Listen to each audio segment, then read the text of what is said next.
مزید ویڈیوز کے لیے ہمارے چینل ہاؤس آف اسلام کو سبسکرائب کرنا نہ بھولیے۔ شکریہ۔ میرا بیٹا 5 وقت نماز پڑھتا تھا، اب نماز چھوڑ گیا، بری صحبت میں آ گیا ہوگا، اللہ اس کو اچھی صحبت میں لائے۔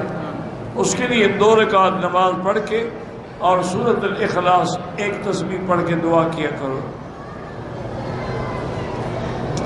بیوی اور شوہر میں لڑائی رہتی ہے، میرا شوہر بہت غصے والا ہے، اللہ ہدایت دے۔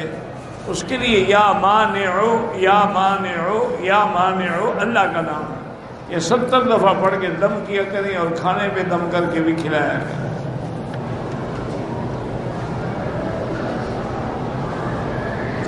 ایک آدمی بچوں کو دنیاوی تعلیم تو دیتا ہے، دینی نہیں دیتا، اللہ ہدایت دے۔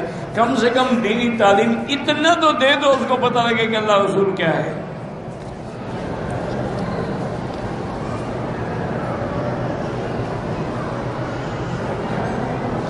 میں جب حمل ہوتا ہے، لڑکا پیدا ہو تو مر جاتا ہے، لڑکی ہوتی ہے تو پیدا ہو جاتی ہے، اللہ کی مرضی ہے بیٹی، اس میں کوئی کیا کر سکتا ہے، اللہ کا نظام ہے۔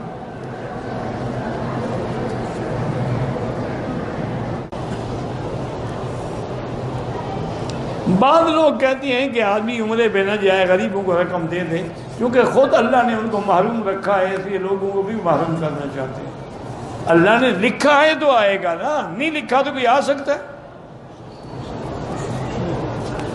اور جو آدمی عمرے حج پہ آتا ہے یہ بھی غریبوں کی مدد ہے، کتنی ٹیکسیوں پہ چڑھے گا، کتنی غریبوں کو کرایہ دے گا، کتنی ہوٹلوں پہ کھانا کھائے گا، کتنی بازار سے چیزیں خریدے گا، یہ مدد نہیں ہے؟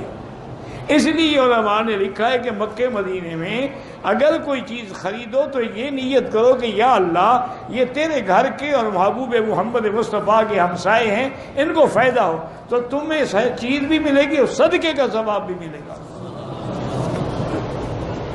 مزید ویڈیوز کے لیے ہمارے چینل ہاؤس آف اسلام کو سبسکرائب کرنا نہ بھولیے۔ شکریہ۔